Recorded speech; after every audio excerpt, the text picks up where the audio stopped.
ఒకప్పుడు మీరు చూస్తే నాసి రకం మందు వచ్చేది. మీరు పక్కన పోయి కర్ణాటక పోయి మందు తాగేవాళ్ళు. ఇప్పుడు ఆ బాధ లేదు.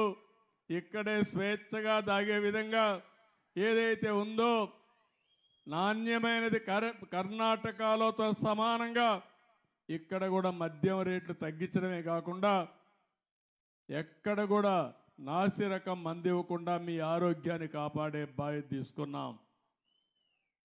ఈరోజు మనం చేయగలిగామంటే ఆ రోజు చేయలేకపోయారంటే దీనికి కారణం లాలోచి చేశారు. మద్యం తయారీ దగ్గర నుంచి ఎక్కడైనా షాపులో అమ్ముకునే వరకు వాళ్ళ మనుషుల్ని పెట్టి వచ్చిందంతా దోచుకున్నారు. సొంత ఖజానాకు పోయింది. ఇప్పుడు మీకందరికి కూడా మద్యం ధరలు రేషనలైజ్ చేయడమే కాకుండా నాణ్యమైన మద్యం ఇచ్చి ఈరోజు మీరు ఒకసారి చూస్తే ప్రభుత్వ ఆదాయానికి కూడా పెరిగే పరిస్థితి వచ్చింది. ఆ ఆదాయం వస్తే మళ్ళీ ఈ సంక్షేమ కార్యక్రమాలకే ఉపయోగపడతాయని చెప్పి కూడా నేను మీకు తెలియజేస్తున్నాను. మద్యం దోపిడీకి అడ్డుకట్టేశాం. నేను ఇంకొక మాట కూడా చెప్తున్నాను. ఎవరైనా సరే ఎక్కడైనా బెల్ట్ షాపులు పెడితే మాత్రం నేను కూడా బెల్ట్ తీయాల్సి వస్తుంది. జాగ్రత్తగా ఉండమని హెచ్చరిస్తున్నా. నేను చాలా స్పష్టంగా ఉన్నాను. మద్యం జోలికి ఎవరు రాకూడదు. ఎవరైతే షాపులు తీసుకున్నారో వాళ్ళు అమ్ముకోవడం తప్ప ఏ నాయకుడు కానీ ఏ దందాలు చేసేవాళ్ళు కానీ అందులో ఇన్వాల్వ్ అయితే మాత్రం నేను ఎవరిని వదిలిపెట్టనని చెప్పి మరొకసారి హెచ్చరిస్తున్నా. ఇంకో పక్కన ఈరోజు మీరు చూస్తే ఇసుక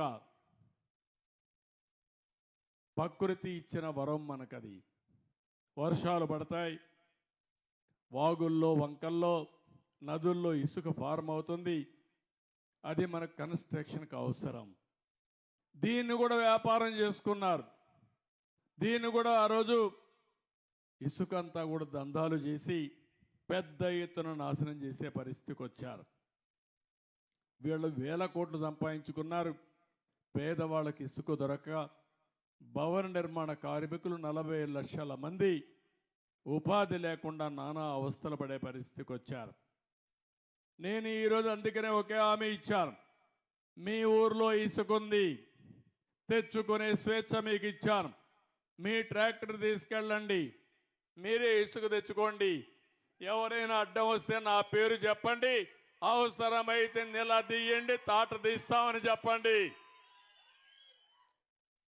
ఇది ప్రభుత్వం ఇచ్చిన స్వేచ్ఛ మీకు. ఇది ఎవడైనా అడ్డం వస్తే మాత్రం ఏం భయపడక్కర్లేదు.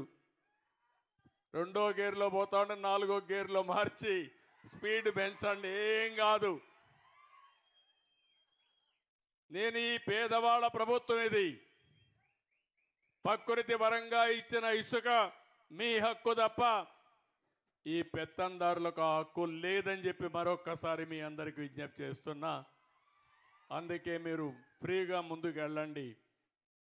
ఎక్కడైనా ఇసుక దొరక్కపోతే ప్రభుత్వం అక్కడ మనుషులు పెట్టి ఇసుక తీయిస్తారు. కానీ అది కూడా మీరు ట్రాక్టర్ తీసుకపోయినా దాంట్లో ఇస్తారు, లారీ తీసుకపోతే ఇస్తారు. అది కూడా తక్కువ ధరతో చేయడానికి నేను ప్రయత్నం చేస్తున్నా.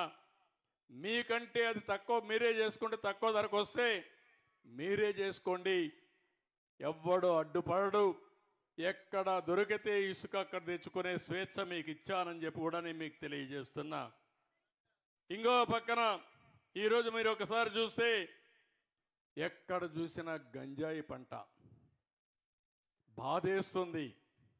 డ్రగ్స్, పిల్లలు ఏమైపోతారో అని ఆందోళన కలుగుతుంది. ఎప్పుడైతే డ్రగ్స్ తీసుకున్న వ్యక్తి, గంజాయి తీసుకున్న వ్యక్తికి భార్య తల్లికి వ్యత్యాసం తెలియదు. వాళ్ళలోకి దుర్మార్గులు వస్తారు. అలాంటిది రాష్ట్రంలో గంజాయి రాజధానిగా విశాఖపట్నాన్ని చేసి ఎక్కడ చూసినా పంట పండించే పరిస్థితికి వచ్చారు. 5 ఏళ్లుగా ఒక్కసారి కూడా యాక్షన్ తీసుకోలేదు. పోరాడితే కేసులు పెట్టారు. ఈరోజు నేను చెప్తున్నా, ఎవడైనా సరే గంజాయి కానీ ఎక్కడన్నా పండించిన గంజాయి తెచ్చి అమ్మినా అదే మీకు చివరి రోజున మరొక్కసారి హెచ్చరిస్తున్నా. డ్రోన్స్ పెట్టాను, ఎక్కడికక్కడ డ్రోన్లన్నీ వచ్చి చూస్తున్నాయి. దానికి కూడా పేరు డేగా అని పెట్టా, ఈగలని పేరు పెట్టా. రాష్ట్రం మొత్తం డేగ కన్ను పెట్టాం. ఎవరైనా సరే గంజాయి పండించినా, గంజాయి అమ్మినా, మత్తు పదార్థాలు అమ్మినా కబద్దార్ జాగ్రత్తగా ఉండమని మరొక్కసారి ఆంజనేయ స్వామి సాక్షిగా హెచ్చరిస్తున్నా. ఎందుకంటే సమాజ హితం కోసం పనిచేస్తున్నా. దానికి ఒక కమిటీ వేశాం, ఈగలనే ఫోర్స్ కూడా పెట్టాం.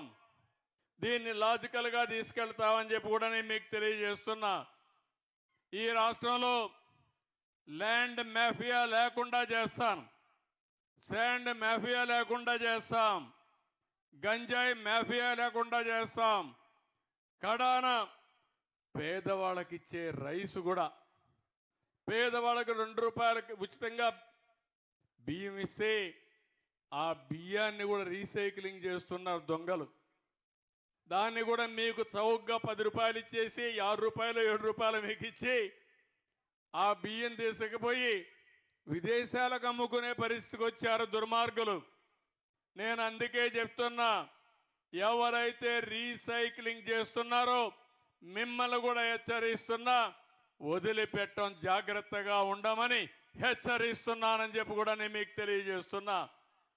పేదవాళ్ళు కొంతమంది ఆ బియ్యం తినే అలవాటు లేదు కాబట్టి పోతే పోయిందని మీరు అనుకుంటున్నారు, కానీ కొంతమంది దుర్మార్గులు తయారవుతున్నారు. దీనిపైన కూడా ఆలోచిస్తున్నా.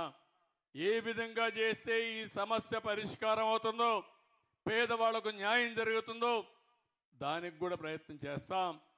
ఎక్కడ చూసినా మాఫియాల రాజ్యంగా తయారైపోయింది, దోపిడీ రాజ్యంగా ముందుకు పోయారు.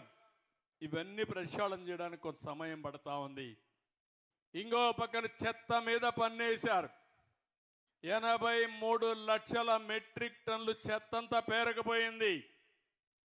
గ్రామాల్లో మీరు చూస్తే ఎక్కడికక్కడ చెత్తంతా రోడ్డు మీద వేసే పరిస్థితికి వచ్చారు. నేను అప్పట్లోనే దగ్గర 10,000 12,000 వేస్ట్ కాంపోస్ట్ అని షెడ్లు కట్టి అక్కడ ఎరువులు తయారు చేసి మళ్ళా పొలాలకు పంపించడం, సీసాలు ఇవన్నీ ఉంటే రీసైక్లింగ్ పంపించే ఏర్పాటు చేశాం. అవన్నీ మళ్ళీ పరిశుభ్రమైన గ్రామాలు చేస్తాం.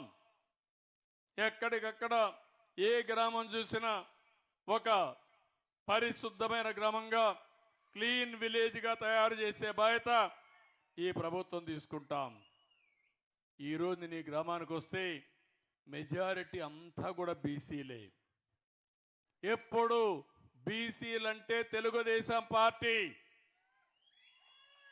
ఇప్పుడే కాదు, మొట్టమొదటి నుంచి కూడా ఎన్టీ రామారావు గారు పార్టీ పెట్టినప్పటి నుంచి పార్టీని ఆదరించింది ఇక్కడుండే బీసీలే.